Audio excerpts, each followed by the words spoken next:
Good morning. My name is Steve Ritchey, and I'm going to be presenting on Patents 101 along with my colleagues Jen Visintine and Katie Colvin. Jen's going to be talking about trademarks, and Katie's going to be talking about copyrights and some internet law issues.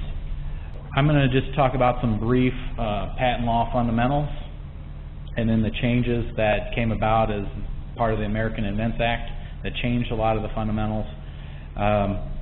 Then talk about some topical things that are going on right now in patent law, and just follow it up with some best practices that you can implement in order, especially in view of the American Invents Act changes. So one of the major misconceptions a lot of times with patents are people think once they have a patent that means they can practice their invention, and that is not really true. So getting the patent is an exclusive right. It allows you to exclude others from making, using, selling the invention you get.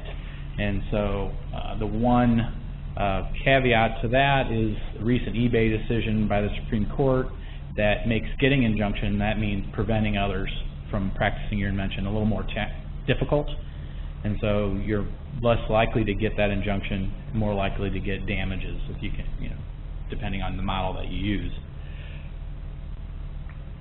So moving on, so that's what a patent allows you to prevent others, doesn't allow you to practice. So if you want to create a new product or service, you want to talk to your attorney about getting what's called a freedom to operate opinion. Now moving on, what are the two major types of patents? So the first is utility patent. So that is one where you've probably seen them. They're long, very wordy. They have claims written at the end, and they cover things, methods, processes. So some examples there are an LED display or type of silicon wafer. The other type is a design patent, and that is the actual look of a thing. And a very famous example would be the look of an iPhone or common household items such as a bathtub. And the design patents can be pretty powerful tools. They were a really significant basis of the litigation between Apple and Samsung. So moving on, what do you need to present to the patent office in order to get a patent? First of all, it has to be directed to patentable subject matter, and that is a process, a machine, manufacture, composition. It doesn't include abstract ideas, phenomena, nature, mathematical formula. It also has to have utility or be useful, and that's a pretty low threshold. It just has to have some present use available, so it can't be, I've invented a new compound, but I don't know what it does. I want to get a patent on it. Well, you can't because it doesn't have a utility. It has to be new or novel. So again, it's pretty straightforward. And from a patent law perspective, it's no single piece of prior art discloses every element of what you're trying to claim. And the exception to the new or novel requirement is, in the U.S. at least, you have a grace period. So if you disclose your invention, before you file, you have a year in order to file your application. Now, the risk in that is if you want to get patent rights in other countries, in particular Europe, they are absolute novelty jurisdictions. So if you disclose your invention early, you won't be able to get a patent in those countries. So it also has to be non-obvious, and this is more subjective than the novelty. And so this is really, the examiner is going to look at the prior art and weigh the differences between it. And if the differences are such that he believes someone of ordinary skill in the art would find it obvious, then he'll give the rejection. And then a lot of our job is to try to convince the examiner that no, it is not obvious, or it is non-obvious. So the last three requirements here are really of what you have to disclose to the patent office. So you have to teach someone how to make and use the invention, enable them. You have to provide enough description in there to show that you are really possessing the invention to the full scope you're claiming. That's the written description.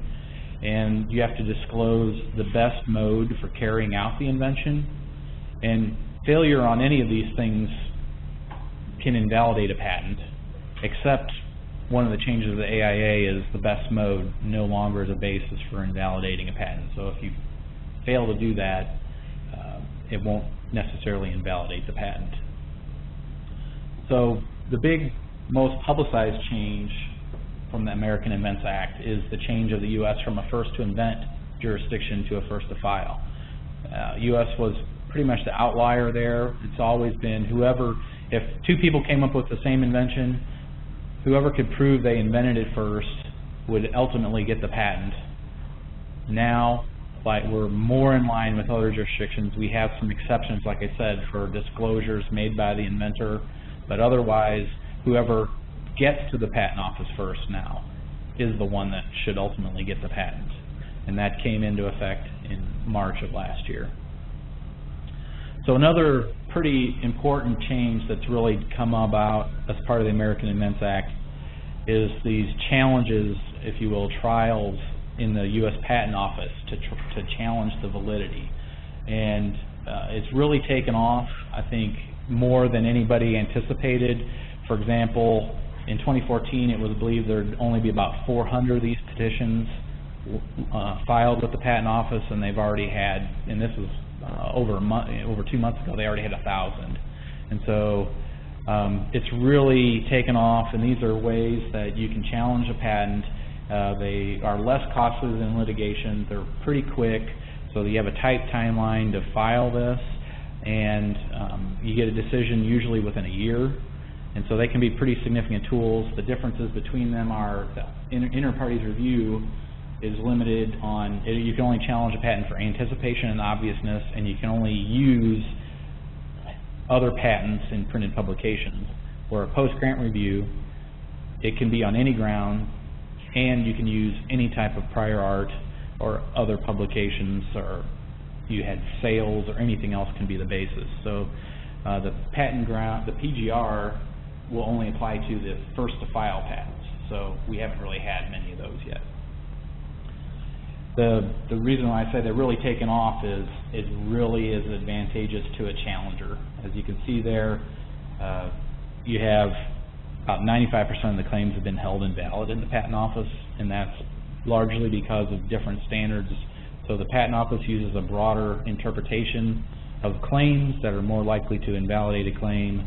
They have no presumption of validity, whereas a court, if you try to challenge a patent, it does have a presumption of validity, and they use a lower standard, a preponderance of evidence standard, where a court, you have to prove invalidity by clear and convincing evidence.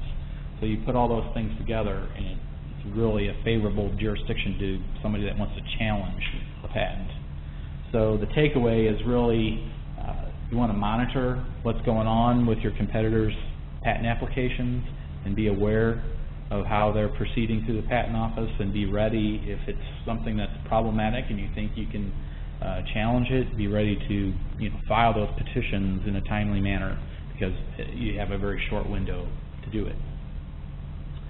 Another hot issue that's been going on for the last few years is subject matter, patentable subject matter. As I said, you can get it on machines, compounds, things like that, but you can't cover natural phenomenon or abstract ideas, mathematical formulas.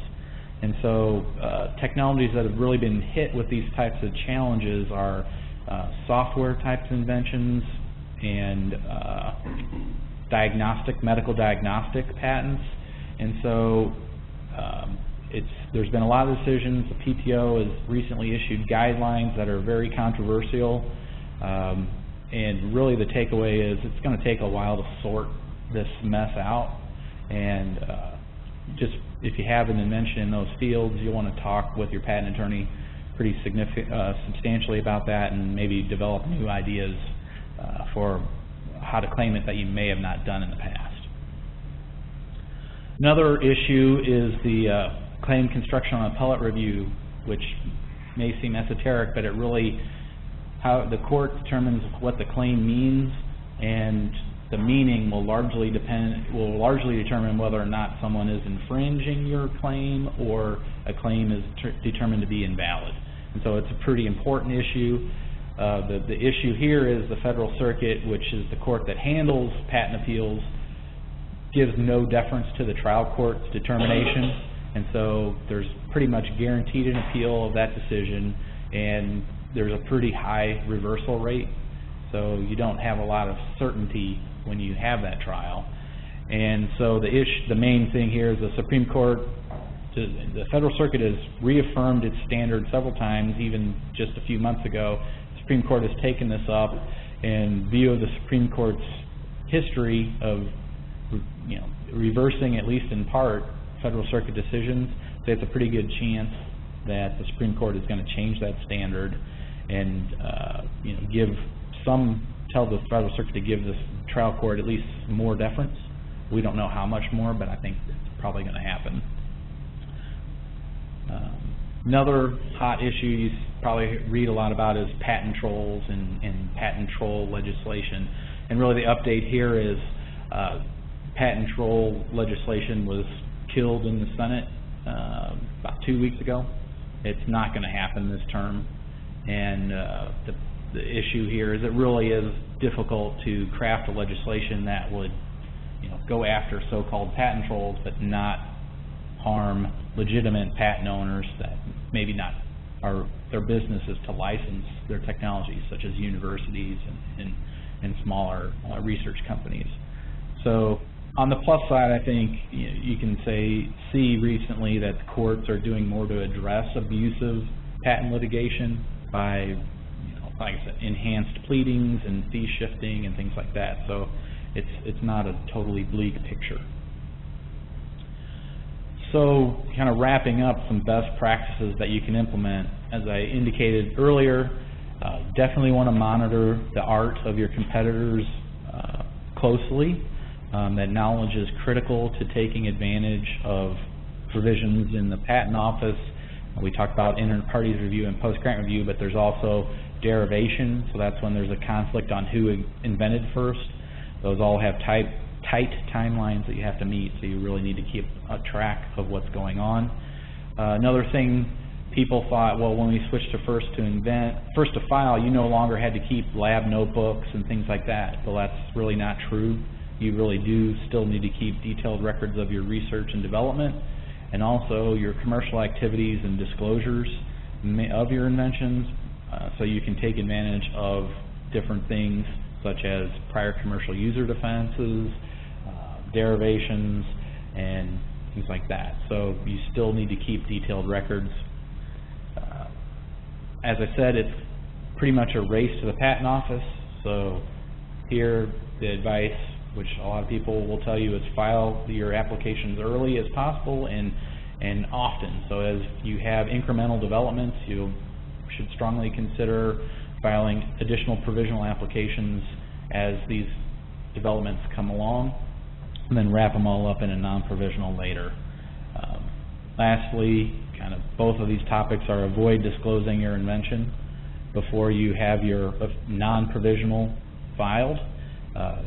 You can lose, as I said, your foreign patent rights, but a lot of times you'll file a provisional application, you'll feel that I'm protected now, and then you've had intervening developments, but you also have a disclosure that could jeopardize the new patents that you want to get or on these intervening developments.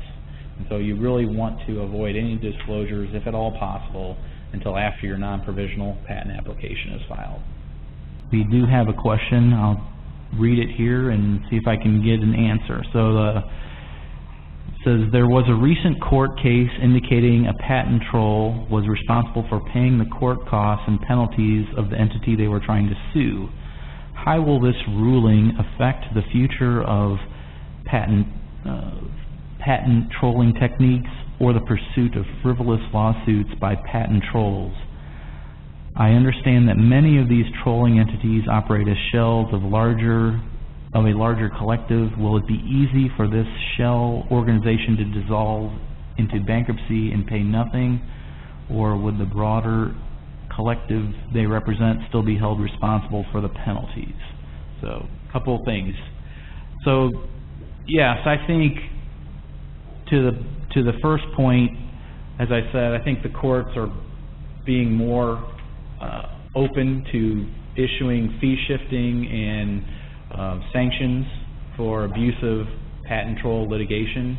And then you also have many of the local states, attorneys generals, and state legislatures passing legislation on against abusive patent litigation. So I think there are going to be measures that you can use to try to combat that. Now, with respect to the collective issue, that's a more complicated question, and I'm not really sure how that will play out. I think it would just be on a case-by-case basis, and if you can prove that these other entities are closely affiliated with the assertion entity, then I think there is a reasonable chance, if you're able to pierce that corporate veil and you probably can go after the other ones as well, but it would really be so fact dependent. I don't think I could give an answer definitively. Hi, my name is Jennifer Visintine, and I'm a partner in the Intellectual Property Practice Group, and I'm going to be covering Trademarks 101. So starting with the basics, what is a trademark? And essentially it is a brand name. So if you have your, for example, Starbucks cup of coffee sitting in front of you, Starbucks is the brand name that is on the cup, and that is their trademark. They also have the design of the woman that would be considered their logo. And the purpose of the trademark is to identify the product, to identify the source of the product, and to help distinguish it from the products of others. A service mark is similar in the sense that it is also used to identify the source of something, but in this case it would be to identify the source of services. So, for example, Thomson Coburn is a service mark. People often use the term trademark interchangeably for both, referring to a trademark that is for a product or for a service. And then a trade name is a third category, and that is a little bit different than having a trademark or a service mark. It is used to identify a company or a business. And depending on how the trade name is used, it could also be considered a trademark, but it will just depend on the case-by-case manner in which it's done. So in this example on the slide, Coca-Cola is displayed as a trademark. That's how you would see it on a can of soda. The Coca-Cola Company, you might see somewhere real small, fine print, distributed and manufactured by. That's their trade name. There are a number of different types of marks. There's word marks. So for example, the term Starbucks. There's slogans and taglines, the stylized manner in which a word is displayed, designs and logos, trade dress and product configuration, and other non-traditional type trademarks such as this color or the sound. And I'll go through some examples for these. And here are just some examples of word marks where Nike, for example, is a brand name that you would typically refer to. These are slogans or taglines, and it may not necessarily be something that you would refer to the product. So for example, I'm loving it is used by McDonald's. You wouldn't necessarily say I'm going to I'm loving it, but it's something that you would associate with their restaurant services. Here are some stylized words these are the logos that companies use to promote in connection with the promotion of their products and services. And then here are some just logos and designs. And these are trademarks that you would recognize often. So for example, the first one's the Nike swoosh design, and people will recognize that as indicating that the product is from Nike, even though it doesn't have that term there.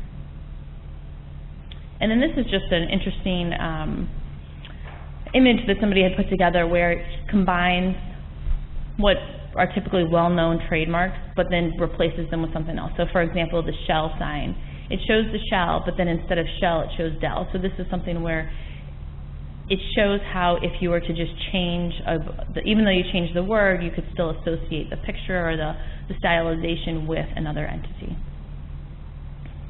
And here are some examples of trade dress. And trade dress could be something like the overall look and feel of packaging, or it could be something like the product packaging itself. So for example, the soda bottle on the left, or a product itself, such as Hershey Kiss, or some of these other products on this next slide. And then this next one is another image where I just found it to be an interesting example because it shows trade dress taken from different types of products, and I'll put on toothpaste boxes. And so, for example, the first one is Reese's Peanut Butter Cups. And if you look at that, it does crest, but you probably have a sense as to where they came up with that idea, even though it doesn't say Reese's Peanut Butter Cups. It just, because of the stylization of the words and the colors, So those are showing examples of overall trade dress and how someone could really associate it with another entity, even though it says a different name there. The term of a trademark is perpetual for as long as you're using it. So once a company starts using a trademark, they'll have rights in that trademark for as long as they continue using it, assuming, of course, that there weren't any conflicts that would prevent them from getting rights in the first place. And as I mentioned earlier, the purpose is to identify the source of the products and services, and they can also be beneficial to companies because they help to create goodwill and create brand identity, and can also inform consumers about the quality of a product. And so if you buy a food product at a restaurant that's in St. Louis and that same restaurant is operating in Chicago, once you go up to Chicago, you see the name and you associate, you have some sense as to what the quality of their products or services will be like. There are a lot of different issues that can come up when you're deciding about picking a mark and if you can use a mark. And so for example, when you come up with a new brand name for a product, can you use it? Can you register it? And can you stop others from using it as well? And sometimes, even if you can use it, you won't necessarily be able to register it, just depending on the circumstances. So when a company or an individual comes up with a new brand name, we typically suggest that they conduct a trademark search. And the purpose of the search will help you answer those questions. It will help identify other potentially conflicting marks that are out there, and it will help you determine whether or not your mark is registerable. When you're conducting analysis to determine whether or not you can use a mark, the trademark search will identify third-party marks that are similar. And so you look at those third-party marks and you determine whether or not they're too similar to your mark such that there could be a conflict. And the standard to determine whether there's a conflict or some sort of infringement is likelihood of confusion. And that's essentially asking, is a consumer, if I use this mark, is the consumer going to be confused as to whether my product or service is somehow associated with the product or service of another entity? And there are a lot of different factors that can come into play here. So you look at the similarity of the marks, the similarity of the goods and services that they offer, the intent. So did I adopt a mark because I thought that that would create some sort of association with one of my competitors so I could kind of trade off of their goodwill? After the marks have been adopted, is there any actual confusion in the marketplace? Sometimes companies will get calls because they think that, from a customer who thinks they're contacting a company that they got services from, but really it was a different one, and that would be an instance of actual confusion. And okay, I'm going to go ahead and repeat the question. The question was, how are searches usually done? Are they done by an outside company, or how are they handled? And there are different types of searches that you can do, and different lawyers and firms offer different variations on this. But the way that we typically handle it, there's what we would refer to as a comprehensive search is something that we order from a search company. So there's companies like Core Search and Thomson Reuters where you give them the name of the mark and you give them the products and services, and then they give you a book that's a couple hundred pages, and it has trademark registrations, common law references, so that's unregistered marks. So for example, domain names, business name directories, newspaper articles, and then we go through that and identify the ones that seem to be most relevant and determine based on that if there's conflicts. There's other types of searches that we would offer. For example, we do a preliminary type search where we would conduct a search using a database that we have a subscription to, and then identify, but that's more limited, so that would just cover like the state and federal trademark registrations. And then the Trademark Office website also has its tests, is the feature of its site that allows people to search on there. It's a little bit complicated just relying on tests if you don't have experience doing it, because it can just take some getting used to as far as identifying whether there's a likelihood of confusion and what marks are really relevant. No problem. And then as far as other marketplace factors that could come into play are, for example, if the mark is diluted. If there are a bunch of different people who are using similar marks, it may be that the term is really weak so that a slight difference with your mark could be sufficient to avoid confusion, or that the mark is diluted so that if there are differences between your products and services that you could use it. So, for example, there's Delta Airlines and there's Delta Faucets, and there's a lot of different examples like that where there's the same mark, but there's different products and services that are offered. So those differences are sufficient to avoid confusion. I have a couple of examples here of cases that have been decided within the past couple of years with the Trademark Office. And I think in most of the instances I have here, they did find confusion would be likely. So this first one is Shape, and it was for beauty salon services. And their mark was opposed by Shape for the online magazines, and confusion was found in that case. And then here's another one where it was Got Light for water products versus Got and Joel Got for wine. And again, the board found that, or the Trademark Office found that confusion would be likely there. Here's another case that involved wagon strips and bacon strips, and these were both for pet treat products. And they found that confusion would be likely as well. And then this is another recent one involving Target. And so the pictures there are the examples of the specimens that they submitted to the Trademark Office to show how they were using the marks, but the marks that were actually in the trademark applications are there on the left with the Target symbols, and then the top one had the word along with it. And again, confusion was found to be likely. So as you're considering whether to adopt a mark, the first thing that you want to do is make sure that you're not going to conflict with anybody else's mark. But then, in addition to that, you'll want to consider whether you can stop others from using it. And depending on the circumstances, it may or may not be important for you to be able to prevent others from using it. Sometimes people just want to make sure they can use it, but don't so much care if they can stop others from doing so. When you're looking at this issue, you'll want to look at the distinctiveness of the mark and whether it's something that's protectable. And I'll get into distinctiveness a little bit more later, but the more distinctive a mark, which could kind of the more unique, and the greater the level of protectability that you'll have. And the distinctiveness of the mark can also come into play when you want to register the mark. There are a lot of different reasons why a trademark office could refuse registration of the mark. There's a principal register and a supplemental register, and the principal is the one that provides really the key benefits. The supplemental register provides some benefits, but not all of them. And so listed here are just a number of reasons why the Trademark Office might refuse registration, either on the principal register, the supplemental register, or both. And so, for example, if the mark is merely descriptive, if it just describes a feature of your product, then you wouldn't be able to get a registration on the principal register, but you might be able to get one on the supplemental register. If it's a surname, or if it's similar to another mark, or if it's just functional.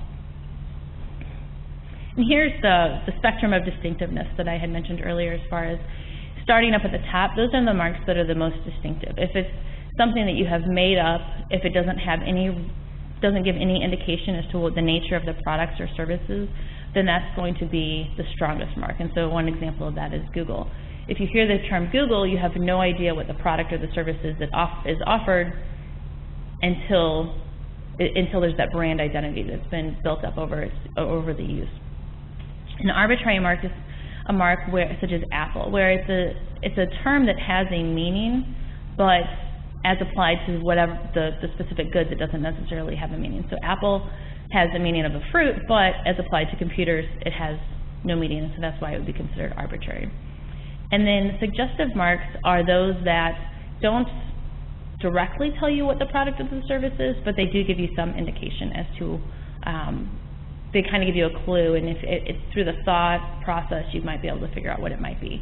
And then American Airlines and Holistic are examples of descriptive marks. So American Airlines tells you that it's an airline that's in America. And over time, they've been able to acquire rights through that. But when somebody initially adopts a name like that, they don't start out with trademark rights. And Holistic is another example that's been found to be descriptive for pet food products. And then the bottom here is the generic marks. And those are the marks that are not protectable. And they can be used by anybody. Beauty Shop, Footlong was found to be the generic name for sub sandwiches.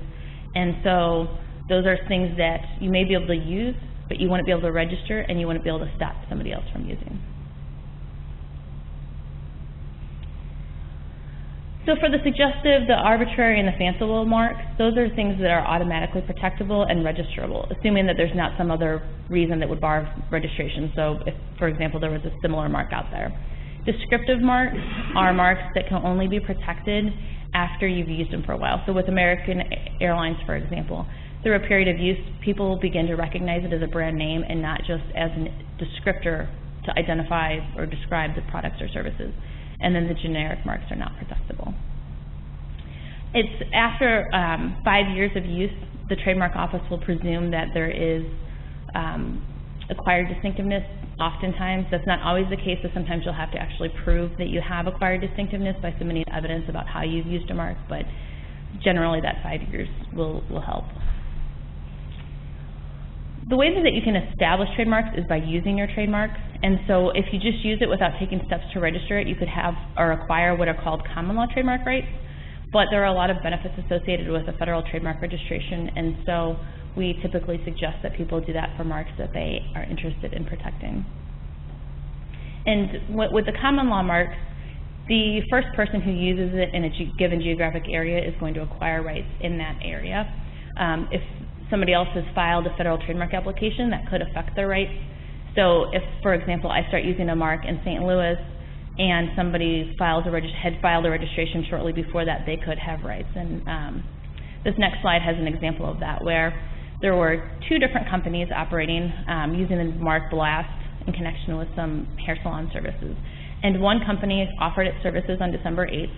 The other company filed its application 2 days later on December 10th based on its intent to use the mark. So it planned to use the mark but had not done so yet. And then a month later, the company who had used its mark first filed its application. It ended up going back and challenging that first application based on the use that it had made 2 days prior, and it was able to succeed. So this just gives an example of how time-sensitive the issue can be. So if you're interested in using a mark, it's better to file sooner rather than later, because somebody's use just 2 days sooner could essentially prevent you from registering the mark. So as I mentioned, there's a lot of benefits that are associated with federal trademark registration. It can give you that priority date, so that if that company had filed its intent to use application just 3 days earlier, it would have had priority even over that company who had started using it later. And it gives you a presumption as to the rights in the mark and the distinctiveness and validity. So instead of just having rights in St. Louis because of where I've opened a restaurant, I could have rights nationwide and would be able to enforce my rights elsewhere, even though I wasn't, even if somebody adopted the mark after me in a different area, or I'm sorry, before me in a different area. And if you register the mark, it also makes it easier to find. So to the extent that other people are doing their searches, then they know that you're interested in protecting that mark and view that as proprietary. If you don't file a trademark registration, it's not to say that you can't get rights, it's just that your rights will be based on the geographic area where you've used it, and you don't have the same presumptions with respect to the ownership of the mark. So if you were to try to enforce your rights, you would then need to prove that you actually own the rights. So you would need to submit a lot of evidence to show how you've used it. This just gives an overview of the registration process, which can be somewhat complicated or very simple depending on the circumstances and what kind of response you get from the Trademark Office. But essentially what happens is you file the application and the Trademark Office will review it. They may or may not raise any issues. If you're able to overcome them, then you may you go through the opposition period where third parties could challenge your application, but if none of those things happen, then it can be relatively smooth sailing. To maintain your trademark rights, you want to continue using it and file the documents that are necessary to maintain the registration, which are due between the 5th and 6th year after registration, and then every 10 years after registration. If you've quit using your mark somewhere along the way, then it's possible that you could lose rights in the mark, and there are also other ways that you can lose the rights. If you, for example, don't properly police third-party use of it and let a lot of different people out there use the mark, then it becomes more difficult for you to enforce it. And if you don't license it properly, then it's also possible that you could lose rights.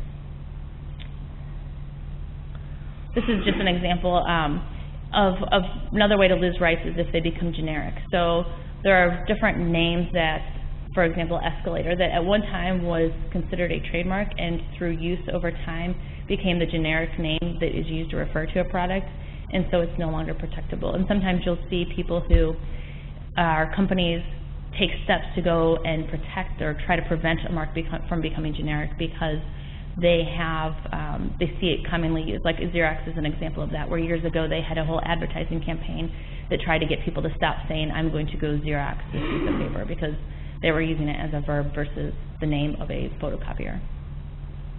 And these are just some examples of proper use of trademarks. The use of the TM and the SM symbol is generally recommended if it's something that's not been registered. And then once you have a mark that is registered, you can use the circle R. And we also suggest that you use your mark in a way that distinguishes it from surrounding text. And so there's no set way that you have to do it, but you could use, for example, a stylized print or brighter colors or all caps. And this is particularly important if the mark could be something that would be construed as descriptive. And then here are just a couple of more examples of how it should be referred to. So you would want to say Kleenex tissues instead of just referring to Kleenex.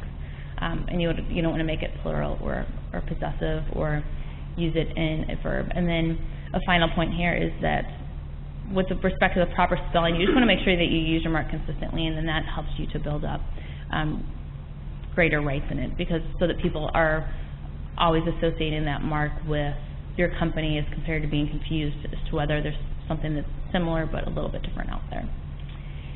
If you run into a circumstance where you're concerned about infringement, that somebody else is using a similar mark, the first thing that you need to do is make sure that you have priority, because if another party started using a mark before you did and you've sent them a cease and desist letter saying you're infringing our rights, now you've just made their case for them. So you don't want to do that. There's different options that you can take. One is sending cease and desist letters. You just need to be aware that they could respond by filing a court action saying, or essentially asking the court to say that there is no infringement occurring. And then there's also proceedings that are available at either the trademark office or in federal court. Good morning. I'm Katie Colvin. I'm an associate with the Intellectual Property Group, and I'm going to go over copyright law and a little bit of internet law and how that intersects with trademarks and copyright, but just a very small portion. So copyright law protects original and creative expression of an idea, and it's only not protecting that idea, but the expression of the idea. And this is a little bit different from trademark law, because when a person independently creates an original work that happens to be similar to somebody else's work, in trademark law that's going to be infringement, but in copyright law, as long as it's not too similar, you're still going to have an original copyright. So copyright protects original works of authorship that have been reduced to a tangible form. And it's those two prongs that are going to get you a copyright. And nothing more is required for a copyright to attach. For that original works of authorship prong, original means that you've independently created it yourself or with a joint group, or and you've had some modicum of creativity. And it's just some minimal amount of authorship that's not copying. And for the tangible form prong, it just must be sufficiently stable or permanent, and so that it can be reproduced, perceived by another person. So things that are uncopyrightable are going to be ideas and principles, facts, theories, although facts can be copyrighted if they're put in a form that is enough of a copyrightable expression. So if they're arranged into a compilation that reflects some sort of creative organization or embodiment, and all of these things that are in these bullet points are not going to be copyrightable except the facts, regardless of the form that they're embodied in. So copyright rights, what does this give you as a copyright owner? It gives you the negative right to exclude people from doing things with your copyrighted work. And this is much like patent law. And these rights are exclusive to the owner. It gives you rights to reproduce the work, to prepare derivative works, to distribute the work, to publicly perform the work, and to publicly display the work. And this also includes transmitting the work via digital audio transmission. So how do you protect your work? You fix it in that expression of tangible medium that we talked about earlier. So that's either writing down the text, drawing it down, taking a photograph, putting it down on paper in some form. And we're going to talk a little bit about copyright myths. You do not have to mail it to yourself. And optionally, you can use the copyright notice. It's no longer required through the Copyright Act, but it can be beneficial, though. It informs the public that you do have a copyright on that work, and identifies the copyright owner, and shows the first year of publication. So also it shows that if your work is infringed, that the person that was infringing it can't be an innocent infringer because they knew about your copyright when they were copying your work. And unlike trademarks, you can use the copyright notice without having it registered. So also it's helpful to register your copyright. You're going to need to do that if your copyrighted work is later infringed. It's required for enforcement, and you have the additional benefits of statutory damages later on. And you just submit an application on copyright.gov, and it's a small fee, and sometimes you need to submit some sort of specimen with the Copyright Office, but it depends on the type of work. So copyright infringement requires copying of the copyrighted expression. So that's two prongs you have to show there: access to the copyrighted work and substantial similarity. And substantial similarity is basically when an ordinary person look at both works and say that there were copyrighted elements that were copied. And independent creation does not equal infringement. So if you take some of the work and make a different expression of that work, that's not going to be infringement. And infringement may occur in different words and different media than the original, and we're going to see a few examples of that. So this is an example of literal copying. You see on the left there, Guy Murchie's Song of the Sea, and look to the right.